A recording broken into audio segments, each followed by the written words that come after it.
Welcome to the podcast. I'm Sarah. And I'm Clem, and this is Turns Out We're Gay. Welcome to today's episode, guys. It's a really exciting one. We have an amazing friend of mine, Sarah Wall. We talk about their coming out journey, mental health struggles, how they overcome things in life, some advice they would suggest for people going through similar things. We touch on their beautiful transition story, and we also cover their amazing hairstyling career of 24 years. So there's plenty in this episode. I do want to give a little bit of a trigger warning that we do talk about mental health topics, and we have some pretty raw and emotional moments during the interview. So if any of this does start to trigger you, or if you think maybe those topics aren't something you can hear at the moment, please skip to the next episode or wait for next week's one. Welcome. Hello.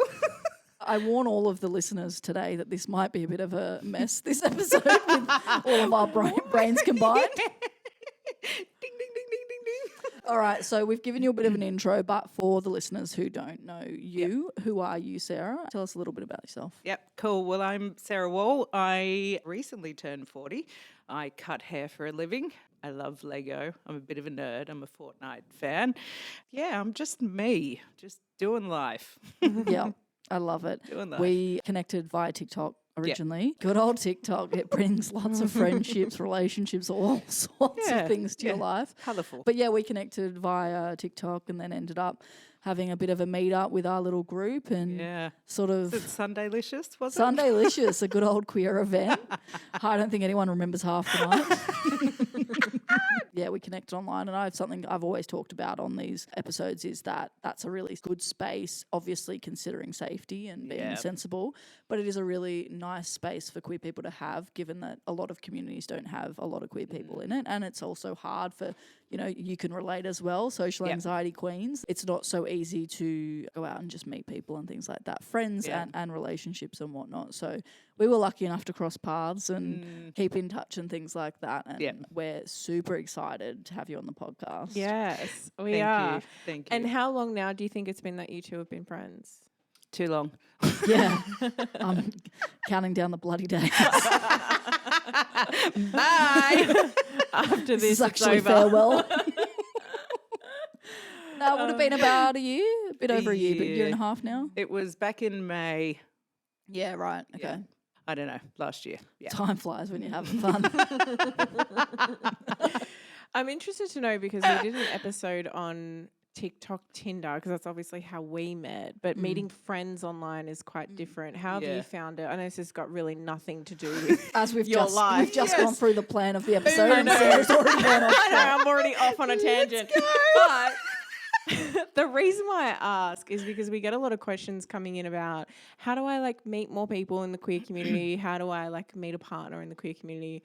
And as much as TikTok can be a real bitch sometimes, it has been a saving grace, I think, for people to connect. Have you, other than Clem, the beautiful Clem over here, how's your experience been connecting in with the queer community and just socials in general? It doesn't have to be TikTok. Really good, really good. TikTok has come through quite fiercely in the last couple of years. I think I got on TikTok for my business and personal, maybe, I don't know, 2-3 years ago. Business-wise, it's amazing.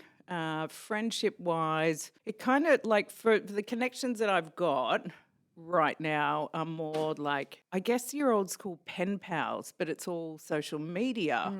Which is quite incredible. I miss writing a handwritten letter. Yeah, You know what I mean? But Yeah. now it's you can do a little FaceTime or, a text or something like that. So I don't know. I found social media. Yeah, it's good. It is good. It's wild. It's a wild fucking world out there. Yeah. Yeah. Yeah. I was just about to say, you can probably relate to the old pen pal days. You both being seniors. Fuck off. It's not my fault you love a cougar. That's on you. How old are you? I'm Not 30. old, not I'm old at 32. all. She really gives it to It's me, a and couple it's of just rude, honestly. Fucking baby, man. I know, but she loves the older women. It's not my fault I'm here anyway. But it's always good to know because it's something that comes in quite a lot about people who are in regional towns and don't know how to connect in with other people. So I think it's nice to see that you guys have created a friendship online, met in person.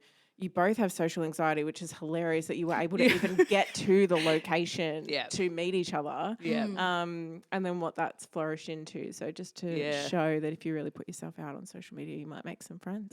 100%. I agree. Yeah, absolutely. We were lucky, I think, to, connect with some really good people and make some really cool friendships, as well as having similar interests. You'll find us online on Fortnite most nights. And we've recently been linking up on that. In fact, I've actually been invited to do competitions now with Sarah. I haven't told you that yet, babe. What? Yeah, there's cash cups, man. We're going to do cash cups and we're going to get some money. Make some cash, please.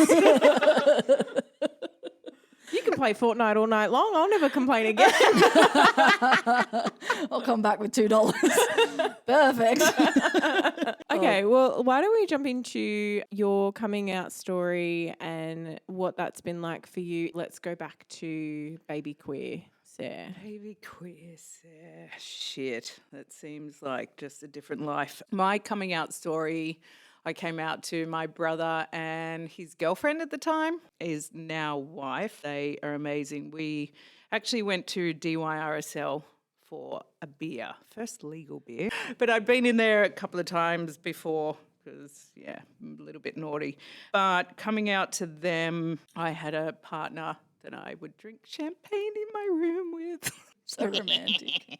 Oh, yeah, it's bad. Anyways, and they were super supportive. So that was cool. But yeah, I kind of knew I had a pretty fierce attraction to women. Like, fuck. I can't blame you. Women are beautiful. So are some men, but hey. No judgment here. Whatever floats your boat, right?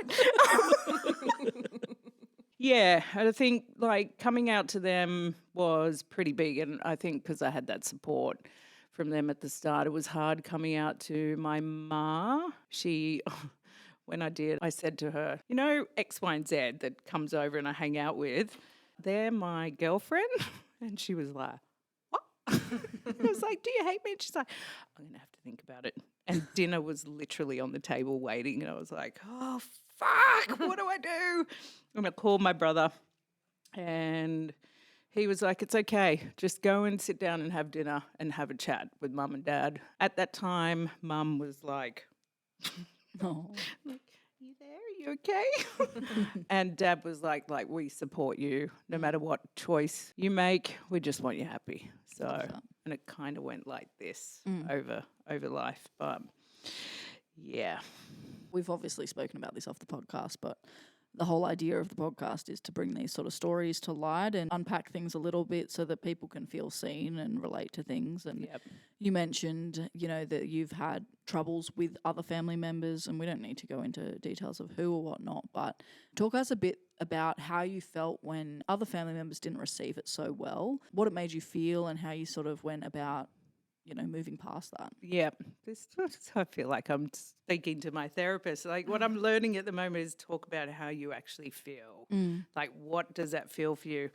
Looking back in regards to how I actually felt, I felt being the biggest empath in the world is sad and heartbroken. And it's like, but I'm a good human. Like, why can't you see past what I do behind closed doors, I love to eat tacos and whatever. Don't we all? It's not your business. I'm happy. My grandfather did walk in on me going down one day, and I was like, whoa. And he was like, ooh. And I was like, fuck. Oh, my goodness. No. Yeah, it was hectic. I would have died. Yeah, pretty much. Oh, my God. What did you even say after that? Or did you just not speak for a couple much, of weeks? No, he was staying with us for a while, and fuck, I remember just both of us were losing our shit, just going, what the fuck do we do? Like, I can't look him. I can't look at him in the eye anymore. It's like, what the fuck? Half an hour went by and thought, you know what, we just got to bite the bullet, just go out there and pretend, hi, good morning. Lovely day. Oh, my God. Sun's out. Yeah. It's a beautiful day outside. Oh my God. Yeah, it was hectic. I've lost track of where we were. Yeah, you were talking about how to deal with it when some family members don't understand it and don't agree with it. Yeah, how to deal with it, get the right support, get really safe people around you, people that hear you and listen to you and where you're at and what you need. Yeah, support's really good because at the end of the day, sometimes your family is not your blood. It's your people, and you'll find that. Yeah. I think that's a really common sort of thing in the queer community we've found. Yeah, I would agree with that completely. And although I've had a pretty supportive family myself, I think I didn't really figure myself out until I found my queer family, my queer community, and you feel safe in that. So I would agree with that. Yeah, 100%. Yeah, definitely. And then you're actually doing something really exciting. You're going through some changes in your life. Let's talk a bit about that and what the lead up to that and how you're sort of feeling with it all. Go back to what you just said until you find your queer, your safe people, and you can actually be really real. It's like, this is how I'm feeling. Like, help me unpack that. I have had an appointment with my doctor in regards to transitioning, and I am like fucking ecstatic. Like, I cannot wait. I'm like, let's do it now. It's been a long journey. Like, I'm 40 now. I, for a long time, have really struggled in regards to body image, who I am, what I do. I hate genderifying, but, this world is like male, female, whatever. An example of this, like playing with Barbies when I was younger, that wasn't for me. I'm like, the fuck is this shit? Give me G.I. Joe, man. I want to do this and that, and ride motorbikes. And, some females love that. Yeah. But for me, it was more than that. I was like, I don't feel right. I just do not feel right. And I think I've struggled underneath for a long time without even realizing it, and doing the journey that I'm doing with the really right people, good support, and my fucking amazing therapist. I'm like, yeah, this is huge. And I know once I start and once I see and hear and feel changes, I'm going to be like, oh, you're all fucked. Like, this is going to be me. You know what I mean? Like a true, solid, happy version of me, and I'm hanging for it. Yeah.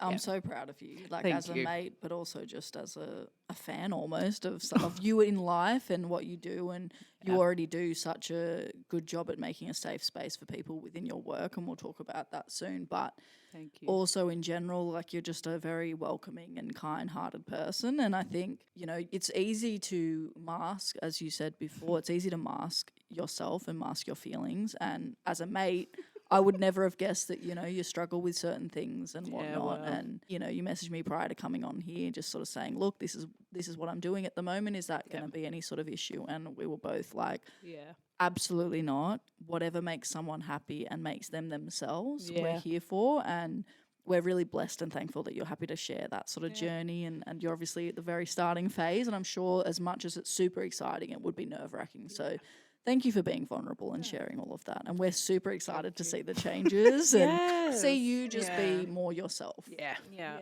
Thanks for having me. It's so special. I know you're still so early in this. You're probably going to have a lot more advice in a year or two's time. But we have had an experience before with a listener who, I guess, came out as non-binary in the early stages of our podcast, and that was really special. So there are people that are listening that feel really similar to you and are not quite sure what that means to them. What do you think is the key things that kind of made you get to this point of wanting to transition, and what are some of the advices to people who might be feeling that way?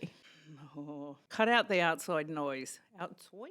Outside noise. Outside. Oh, you might It cut went out from the so outside deep noise. and like Hey, listen, cut out the outside get out the outside noise. We're seeing the true blue you come through. I didn't think these were the kind of changes you Look meant. out. No, I think for me getting to this point is cutting the outside noise, really going through the hard shit, the underlying stuff. I heard a great quote, actually, an old friend sent it to me this morning, and I'm mentally just with other things at the moment, going through a hard time. And she's like, this is for you. And when you're, I guess, like your whole world's going to change, like physically, mentally, your friendships may change. Your friends are going to grieve the old you, family, whatnot. Hold on to the fact that you are you. Be proud of who you are. Don't ever be ashamed of who you are. And if you're ever told different, fuck those people off. It does hurt, but fuck them off because life is short. The world is your oyster. Sidetracking. Get back to this. Yeah, it's quite powerful. It's this guy talking about buffaloes, right? You got buffaloes? Here we go. This is a classic Wolsey sort of. I'm ready. I'm talk. locked in. I am locked go. in. So buffaloes, I need to remember this right. So buffaloes, when there is a storm coming, they head towards the storm, right? Because they can get through the storm quicker, stronger, and they ride through it and they deal with whatever the fuck happens in that storm. If they run away from it, the storm's going to keep chasing them. Yeah, and it's just a constant chase. And sometimes when that storm hits them, they've hit a point where there might be a big fucking cliff and they're fucked. So they've got to deal with all of that. Find the right people. Be honest with yourself and be open. It's very fucking vulnerable, but it's very important. I have learned to really speak the truth about me, my demons, where I'm at. I know where I've fucked up in life. Don't ever sugarcoat that shit because it's that fucking bottle thingy. You sugarcoat it, you're still packing it down. The more you do it, the more it grows and you're just going to explode. So I can talk about it. It's hard to talk about because it's quite raw and I know the struggle because I've been through it. But believe in yourself. And life is short. You're going to have your people in your life and sometimes they're not your people. It's going to feel shit. It's going to, you're going to be like, I just want to go and fucking jump off a cliff. Don't do it. It's not worth it. You are worth so much more and who you truly are is worth so much more. Yeah. I actually really liked that buffalo story. I think that can resonate to people in life in general. Yeah. Like that's actually quite good. Yeah. Send that to me, please. Yeah, I will. It's so Yeah, powerful. that's so powerful. Yeah. And before we move on, I know this is super raw, so I won't drill you. I did say before this I like to drill down on things. Bring it on. But I'm looking forward to us having a conversation with you in a year or 2 years. I'm looking forward to that. But I'm interested to know the like mental release you had, if any, when you kind of came to that decision. Because I know what it's like in therapy too, because I'm a bit of a therapy queen over here. Therapy's good. Therapy's great. Go to your therapist, find one. Even if things are good, go to your therapist. Even if you're happy, go to your therapist. But I know for me, I know it's not the same journey, but I had a similar journey of going through some really fucking hard shit. But when you kind of finally came to that realization, it's like this euphoric moment of like, I'm strong enough to be able to go through that now. Yeah. What was that like for you? Was it similar?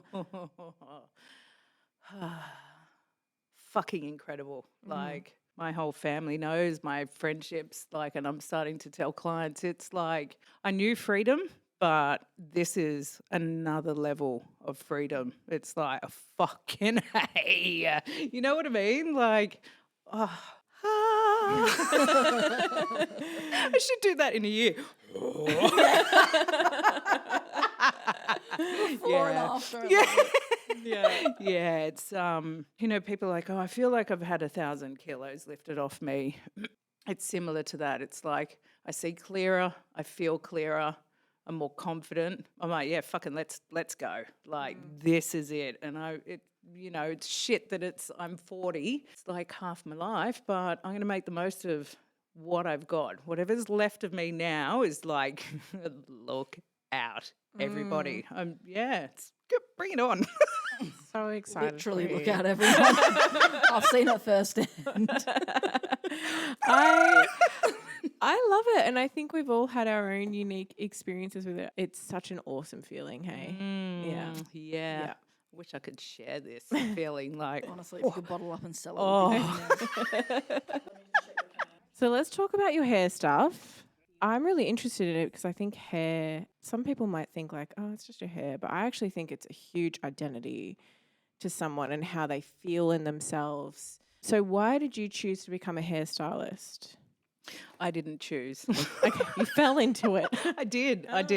My mother actually got me into it. I don't have the brain to study. Like, you put down questions and whatnot in front of me, and I'm like, that's literally not English. Like, somebody explain it. So school was really hard for me, and I started wagging heaps. Naughty I noodle. don't want to go.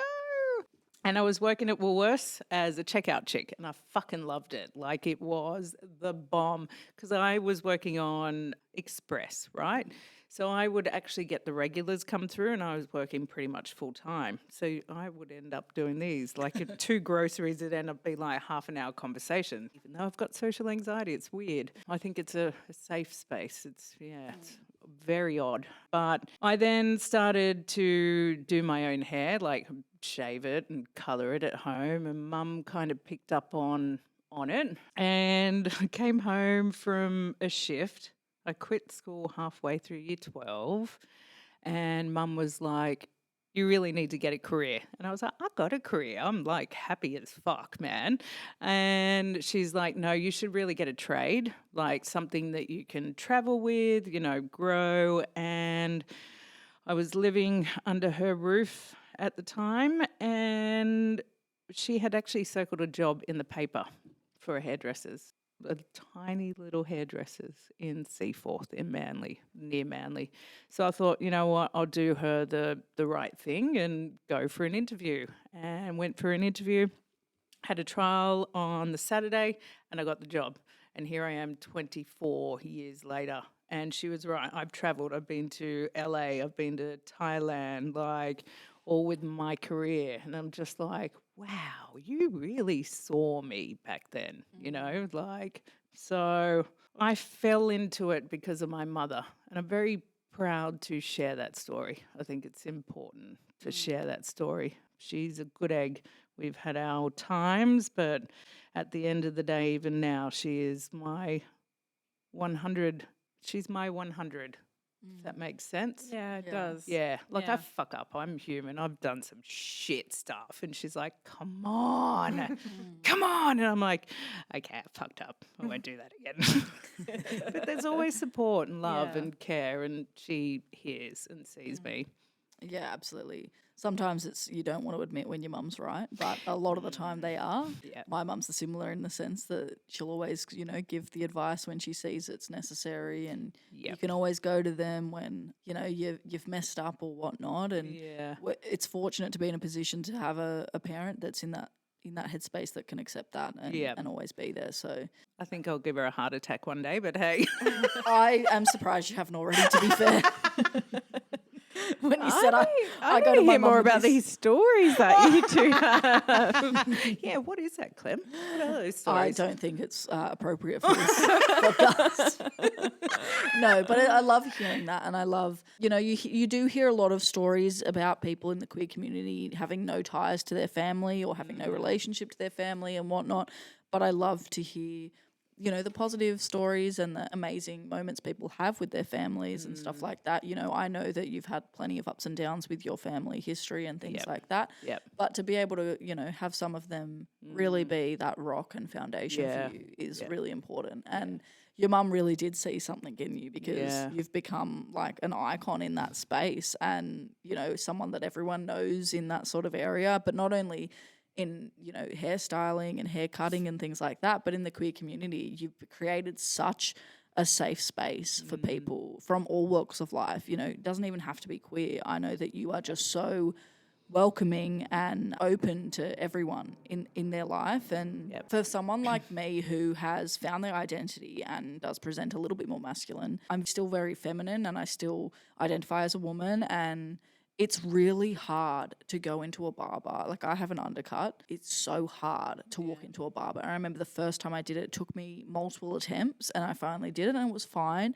But then I've also gone in and had really not horrible experiences, but not positive.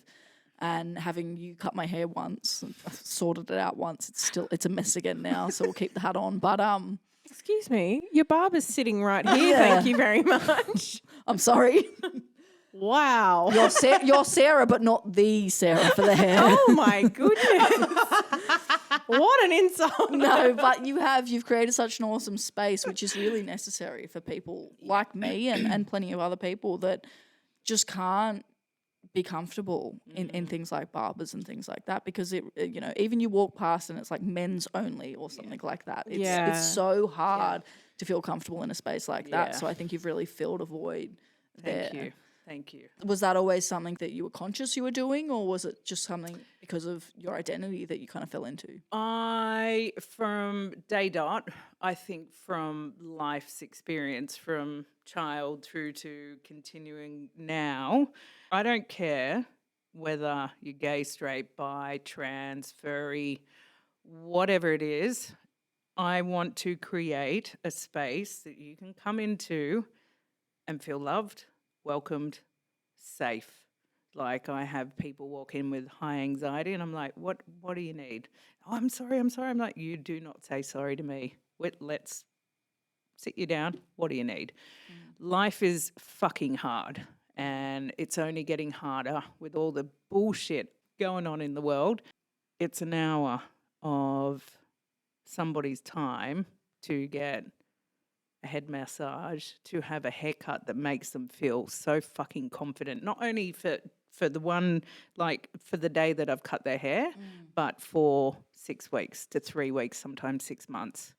And that, for me, in that hour, it's about you. It's not about me, it's about you. And if you come in and you've had a shit day, you need to talk about it. That's your safe space. If shit's going on at home, with your partner, with work, whatever, you come in and there is no judgment. There is no judgment. Whatever the fuck is going on for you, safe fucking space. We're all human. We all have our shit. And it's just 1 hour of somebody's life in their day that they come in and see me. It is important. I could go so much deeper and longer with that, but yeah. I get it, because we see it online too a lot, where hairdressers, they're talking about how it's not just like cutting someone's hair, it's a full experience. You're their therapist for an hour. It's where people go to just literally talk about, or not talk at all sometimes, like just sit there in silence, it's really up to them. But just to be completely themselves for an hour, does that take a toll on you, having to listen to people's different experiences and what they're going through and not take that on board? I'll be brutally honest.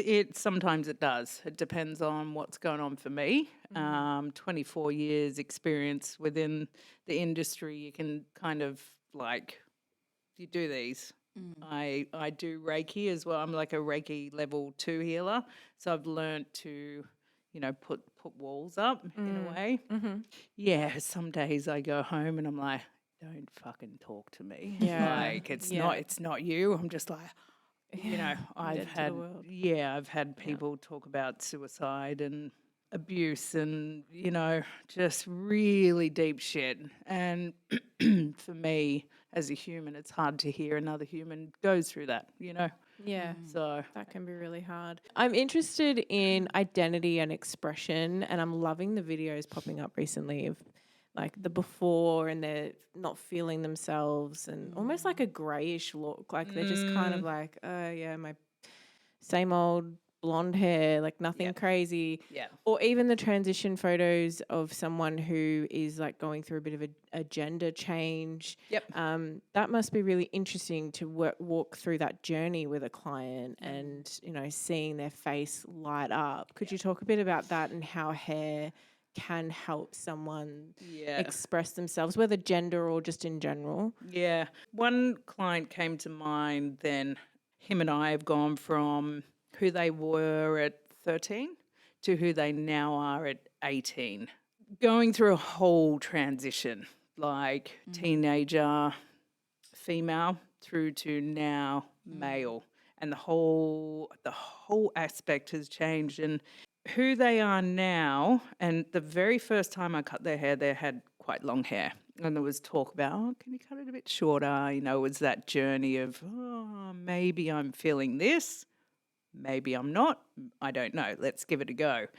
And we did that, and seeing them come out completely as who they should be is fucking insane. Like, and to be able to go through that journey as well. You know, some people don't think hair is anything to them, and that's fine. That's their journey. But for quite a lot of people, it can be everything. You're looking in the mirror every day, and it's like, I need to change this. You know, to be able to help somebody truly become who they are. And that doesn't have to do with like transition or anything. It could be like a long haircut turn into a layered long haircut. And it's like, I'm a totally different person. Yeah. I have past energy on this hair. I have past shit. I have past memories.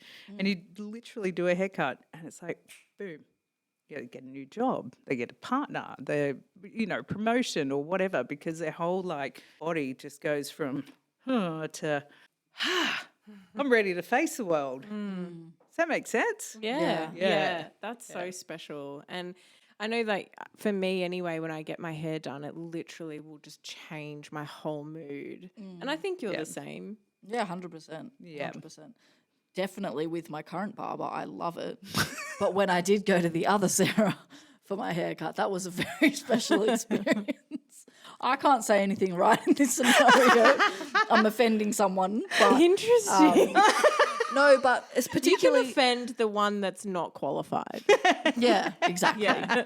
And that's not you, just to remind you. I'll take it on the chin, but I think I do a pretty okay, reasonable job. Now that you've stopped making my undercut higher and higher, perfect. That point was a little bit worrying. How high was it? Well, wherever it is now, it's just gone from where it was to now. But yeah, no, I'm a little learned, blind. You've learnt well. She also made me a ranger at one point, which here for it. She loves a ranger, so I realised what she was doing there. I love a I red. didn't love it. No, but, even the decision to get an undercut was massive for me. I know you do know how much of a change you're making for people, but I think you also don't see a lot of it. And I think a lot of people really appreciate the work you do and the stuff you do in your life that really transforms many other people's lives as well. Stop it. Thank you. No, but really, honestly, I think we both had a chat before you came on the episode and before you even mentioned, that you were transitioning and stuff. And I sort of, I guess, pitched you in a way to my other co-producer host, my other co-host. The other barber here? Yeah, the other barber. I said, look, they're not as good as you, but let's give someone a chance. Let me see their work. All right then. They actually make people blonde crazy, I know, but no, but I sort of pitched you and sort of said, I know this person, this is what they do, let me show you their content, their work, and almost instantly from just seeing your content, Sarah was like, love it, absolutely what we're going for. Yeah. I think we're both extremely grateful to have you here and jumping in on all the content and all of our crazy projects that we have going on. It's been great. It means a lot, but also not only professionally as a mate, it means a lot that, I've been able to share your story and I'm sure it's going to help a lot of people as well. Yeah, thank you. It's been a pleasure. You guys are great. Thank you. Before we kind of wrap up today, I know we've talked about advice and that was more to do with transitioning, but I'd love to hear your thoughts on just in general, the people that are listening today that might be struggling with something. I love your output in life, even though I know, you're going through some shit at the moment in it's kind of all avenues. But you're still here and you're still talking to us and you're still present and you're still wanting to build up other people's lives. But what would you say to those people that are going through shit right now and are listening to you? Can I get really deep? Yeah, go for it. Shit. And this is really fucking important right here, what I'm doing now. 2 nights ago, I had a moment where I didn't want to be here anymore. It was a lot of factors in my life was overwhelming me. I'm human, and it is, I think 99% of humans can actually feel like this. I don't know. life ain't easy. I sat there and I had a moment, and I I actually said goodbye.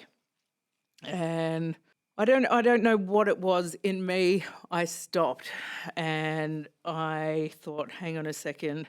What is happening right now is just turbulence. Thanks, Pink, to that fucking song. Oh, fuck.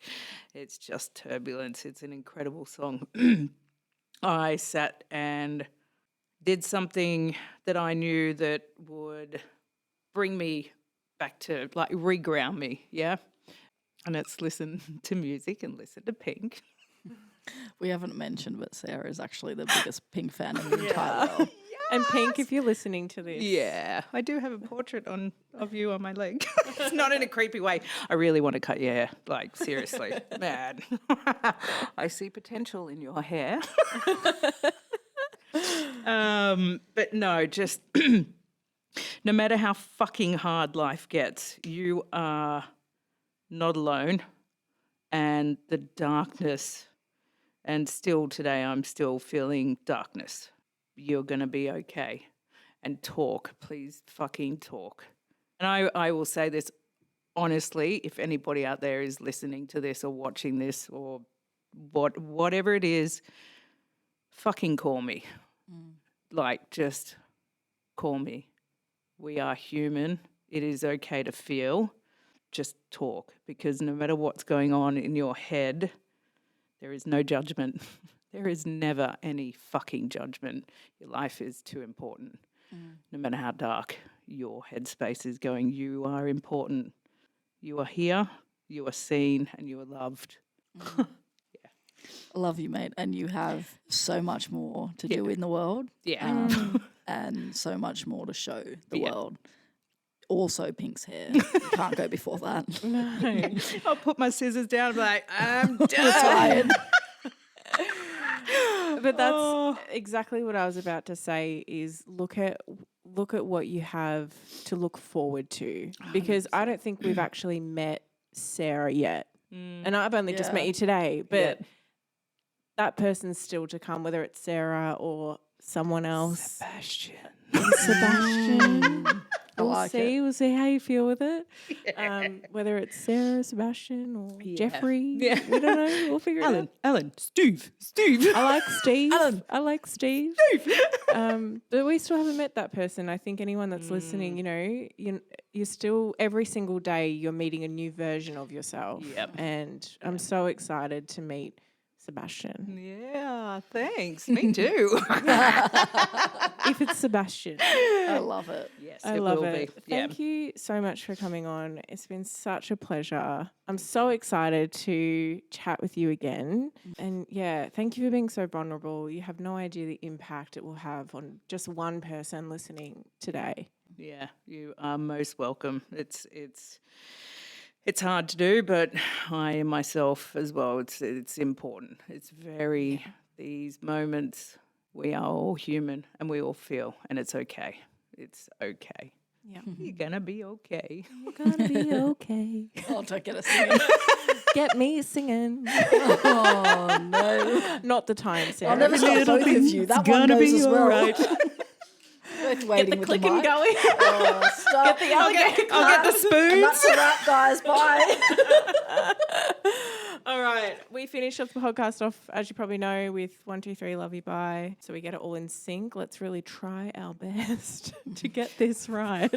I'm going to say 1, 2, 3. We're all going to say love you, bye. Are you ready? Okay. 1, 2, 3. Love you, bye.